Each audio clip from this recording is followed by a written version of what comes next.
Vast reservoirs store immense potential energy.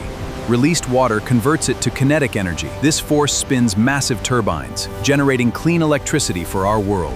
At the top of a roller coaster track, the cart has maximum potential energy. As it moves downward, potential energy changes into kinetic energy, making the cart move fast.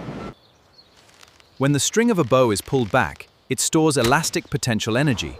When released, this energy is transferred to the arrow, making it move forward. Food, petrol, coal, and batteries, this energy is released during chemical reactions. Food gives energy to our body, petrol powers vehicles, batteries power electronic devices.